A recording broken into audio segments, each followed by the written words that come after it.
Hello, everybody, and welcome to Workshops with Willow. I am Willow, your host today, and I am going to be showing you how to cast on to a knitting project using this beautiful string here. Now, I realize that it's not a yarn, and I should be showing you a yarn, but I have a wonderful string circle that I am committed to showing a project in. So this is my project, and I am welcoming you all, inviting you all to see exactly what it is that I'm doing. So it might be a little difficult to follow. I should be using a normal yarn, but for right now, this will do just fine. So I do want to make a scarf, and these are the length of my needles. I take the string or the yarn, and I hold maybe about 2 inches off of it. I measure about the length of my scarf, what I want it to be. Maybe it's a child scarf, maybe it's a fluffy scarf, maybe it's a tight scarf, maybe you're going to make it long and let it wrap. It's up to you.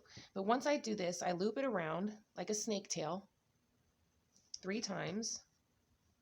I find a point in my string. This is my string end on the right.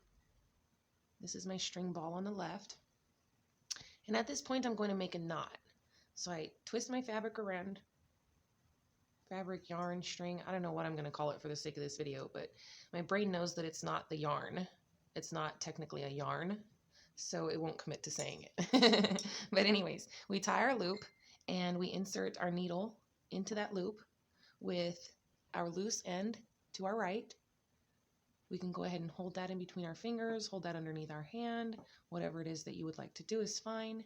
We're going to take this end here that is attached to our ball of yarn. We're going to hold it in the palm of our hand, grip that tight, twist our wrist over, put our thumb on top of the string, around the string, and create a loop. Do you see how that creates a loop? A twisty little loop like we just did when we made this loop over here? Okay, so we're going to take that loop, we're going to take our needle, go underneath that loop. You see that right there? We're going to take this string here, our tail's end. We're going to loop that around our needle, pull it back tight off to this side, take our thumb with our loop, put it over, pulling this loop that we just created with our tail tight. See this loop here? We're going to pull it tight back to our yarn ball. And now we have 2 loops, okay? You can pull them tight. It's almost like tying a knot. You can pull those tight, but you don't want them to be too tight because as we're progressing, we need to fit our needle right back underneath all of that. So go ahead and keep it loose and keep it slippery, kind of loose, okay? So here we go again. We're going to grip the string in the palm of our hand, turn our wrist over, our thumb on top, loop it over, create a loop, stick our needle underneath, grip our needle, grab our loose tail, cross it over our needle, take our thumb, press our thumb in that loop over the top, pulling this string tight. Oops, sorry, I came off of the view, sorry. Pulling this string tight,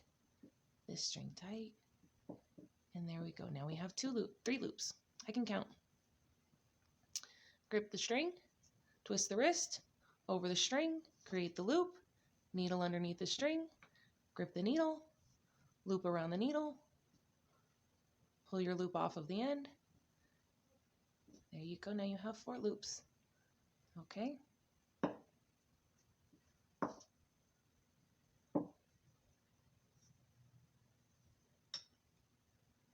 And 5 loops. So I like to do my excuse me. I like to do my knitting projects in numerics of 5 or 10 or so on. So I like to use these cute little rings right here to let me know when I've reached 5. So 1, 2, 3, 4, 5 rings. And it's like a little stopper marker type of thing. So we're not actually doing anything in this project that needs the stopper and the marker.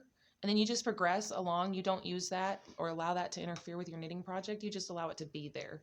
You never run your needles or your string through them, okay?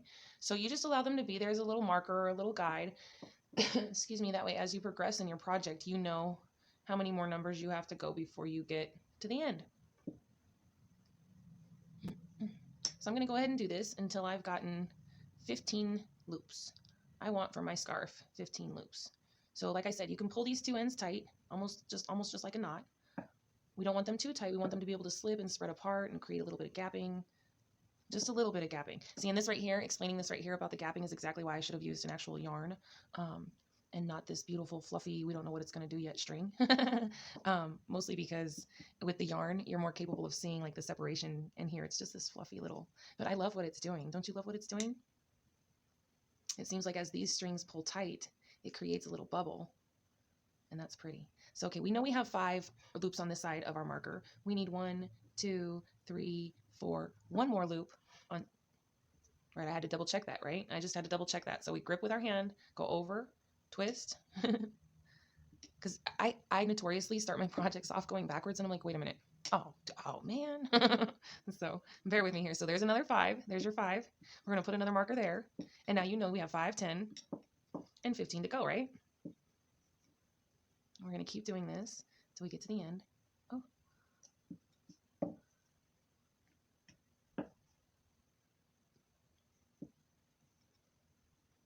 So the first time I learned how to knit, I was, oops, and oh, did you see me do that? Did you see me drag the fabric like that? Okay, don't do that. It's likely to happen, but don't allow yourself to continue doing that. You want your needle to flow freely through your string or your yarn. You don't want it to get caught up like that. It makes one heck of a mess later. You're like, why is this not moving where I want it to go? So just take your time. I was always very upset with myself that I've never gained speed knitting. I am not fast at this. It takes me a minute to switch my hands back and forth, and I have seen women whip through knitting projects like, lady, where did you come from? So anyways, here we are. We know that we have 5 here, 10, and now we have 11, 12, 13, 14, one more loop, 15. But see, to me, that just kind of helps me keep an eye on what we're doing. So the cool thing about knitting, and it kind of helps you keep track, is once this tail is gone, this end tail is gone, you're not going to have to worry about it anymore. And I'm going to show you how to get rid of it here in a moment. But for right now, the cool thing to remember about a knitting project is every time we create a loop, we're taking the loop from our left hand, creating the loop, and transferring it over to our right hand. Okay, so right now our ball of yarn is connected to my left hand. Throughout our entire project, no matter what we do, our ball of yarn is going to be connected to our left hand. Okay, we're going to be transferring all of our loops over to our right hand. So now that we just finished transferring and casting on all of these loops from my left thumb to my right hand, I'm going to take my needle and just flip it over. So now I have all of my loops that have been previously created in my left hand, and that'll sort itself out later. I have my end strings here. This is our tail, and I'm going to show you what to do with the tail in a moment. It's going to disappear, watch. We are going to do the exact same thing that we just did with our thumb. So now that we created the loops initially and they're on this needle, our thumb is no longer part of the casting project, okay? Our thumb is just here to organize the strings and make sure that they don't get twisted. So I'm going to take my second needle that has nothing on it. I'm going to take it up through the bottom of the loop.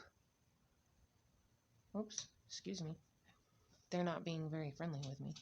I'm going to separate my loop, the one loop, from the other loops. And because I picked the beautiful string, so I need to slide my needle inside the loop, make sure that I'm not catching any of the other little fibers, and keep my needle, my right-handed needle, behind my left-handed needle. Remember, this is how we did it the first time. Now, this is how I get rid of my tail. I don't know if other knitters do this, but I pull both strings tight. I wrap them both. Excuse me, I'm dropping my needle over here. Okay, I pull both strings tight. I wrap them both around my right-handed needle. I tuck them and guide them through that first loop that we made. Both strings came through the first loop, okay? Then I slide that loop, just like we slid it off of our thumb, off of the needle. I allow the new loop to be on my right hand. I grip it here and I pull it tight. Okay, see this right here? See how this extra string is being a little sloppy? Go ahead and get that out of your way. Sometimes stuff like that is going to happen, and you want to be mindful of it as you're progressing through your project, because see, it's notorious. It's notorious and it's damaging. So here we go. I'm going to, now that I have the ring, our first loop, coming back on my right-handed needle, I'm going to pull those strings tight. I'm going to loop both of those strings, my tail and my end that goes back to my ball yarn, around my right-handed needle, pulling it tight and guiding it through the loop that's on my left-handed needle. So I pull that through. I'm going to guide that off of my left thumb or left-handed needle. I'm gripping my fabric or my string here because this is turning into fabric as we knit it. I'm going to pull that down and pull that tight. Okay, I'm going to do that again, taking my right-handed needle underneath my string, checking for stragglers. I'm going to wrap both strings around my right-handed needle, guide it through my left-handed loop. Whoops. Okay, see that right there, how it grabbed the loop behind it and started pulling strings from it? Don't let that happen. Guide that off of the edge of my thumb needle and pull those strings. See, so we're just transferring and creating loops from left to right. My neighbors are noisy, the sirens are loud. So I'm going to continue doing this and hope that you can see well what I'm showing you. So I'm not, like I said, I'm not really sure if other knitters trim their tails. I don't know if, okay, so how, right here, I'm going to come back to that. Right here, we are at our ring. I'm going to take the ring off, drop it on our other needle, and keep right on going. Okay, so back to what I was saying about, I'm not really sure what other knitters do with their tails. I've seen people tie them into a knot and then take them off and then cut them and everything. I'm not really going to do that because I feel like the shorter I cut it, the more it's likely to come unraveled, and then I'm going to have a problem with this little string that's sticking out. So I don't do that. I don't do that. Okay, so you'll know when you get to the end of your tail, because it's going to stick out on you. Whoops, I did it again. There we go. Because it's going to stick out on you like this. Let me see where your view is. Okay, so your little end of the tail is going to stick out like this. And now we're at the end of it, and we're just going to continue knitting until it's over. So I'm going to pull that tight and make sure that I have a grip on it. That way it will actually create this loop and stay snug inside of this loop. Pull that tight and keep it there. Okay, so that's it. We're done with our tail now.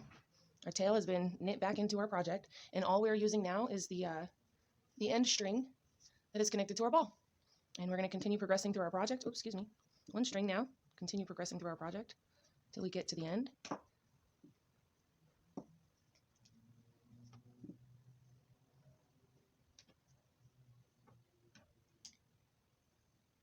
Switch our little ring over. My neighbors have been working on the car all day, and I thought I'd never get this video done. And then I imagined that if it was late enough, maybe they'd be quiet. Maybe they'd be finished. But they're still hollering at each other about fixing a truck, so nothing bad's going on. I don't know how much of it you can hear, but they're just helping each other fix a truck. They're actually taking an axle apart, like the CV axle or whatever it is, so they're really busy. But please forgive the noise. I don't know if that's interfering with the video. Alrighty then. We are almost at the end of our 15 series. Here we go. Oops, I caught it.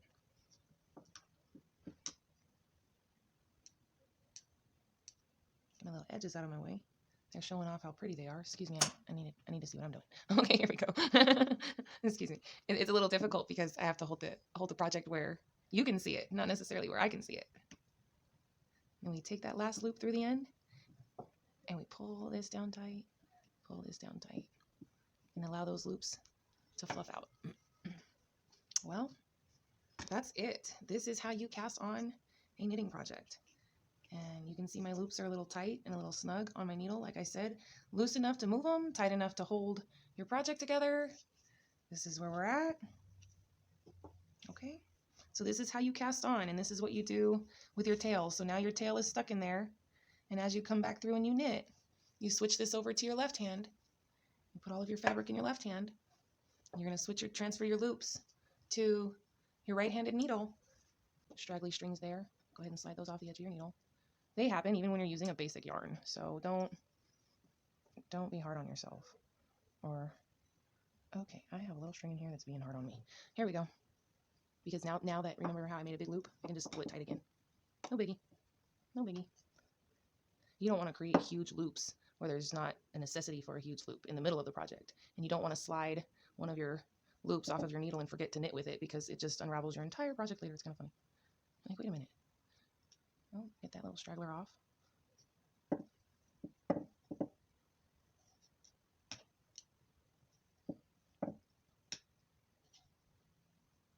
There is another stitch that I will show you in another video.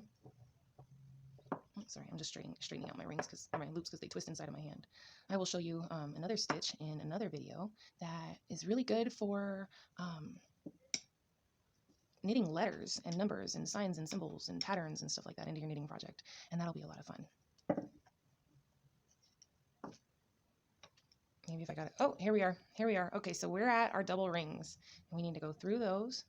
Oops, excuse me. Part the little hairs and go through those. And we're grabbing miscellaneous hairs, so let me get those out of the way. Okay, so all of our little miscellaneous hairs are out of the ways of both loops. I'm going to take our string, wrap it around our right-handed needle, guide that through both loops, original loops. And remember, this is where our tail end is in this loop right here. Okay, so now it's snug inside of our project, and we keep going through both strings till we get to the end. See how bulky and cumbersome it is? You got this. You got this. It's tricky. I remember how tricky it was when I very first started. And you learn the eye-to-hand coordination. It comes to you. It really does. Well, apparently it doesn't. Are you watching me? This is not very coordinated. And I didn't bring my glasses up here, so my vision is a little blurry when I'm looking at it. I grabbed everything else.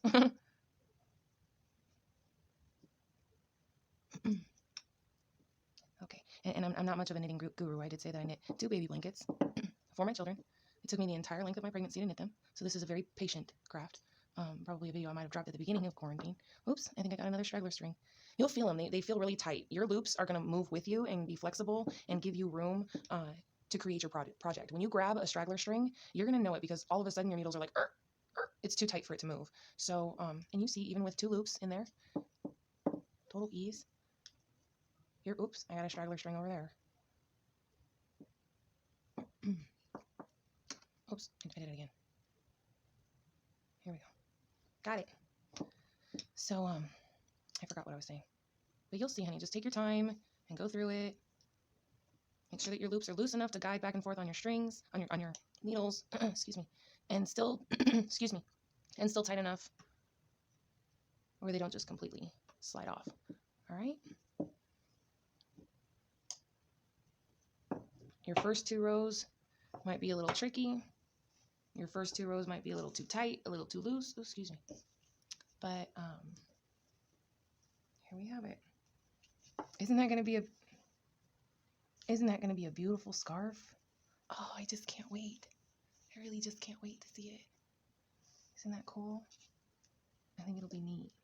Alrighty then, everybody. Thank you for joining me. I've had a wonderful time showing you how to cast on to your knitting project. I am going to continue working on this, and I will, when I get it all finished, I will show you guys the details. But I will probably create another video showing you how to do this with yarn. That way, the stitches and the knots, you'll be able to see it look a little bit less sloppy and fluffy. And I think this is supposed to be a sloppy, flumpy, frouchy, I don't know what it's called, type of fabric once we get it all knit into a fabric. So I'll show you this again on another yarn. But anyways, I love you all so much, and thank you for letting me share this with you. This is one of my mom memories, so I cherish it, and I hope that you enjoy your time knitting and creating, and I hope to see you soon. Thank you for watching. Remember, if you love art and love this channel, by shopping at the art store or becoming a Patreon member. Your contributions support this channel and its content. Workshops with Willow loves you and values you for being here. Make it a great day.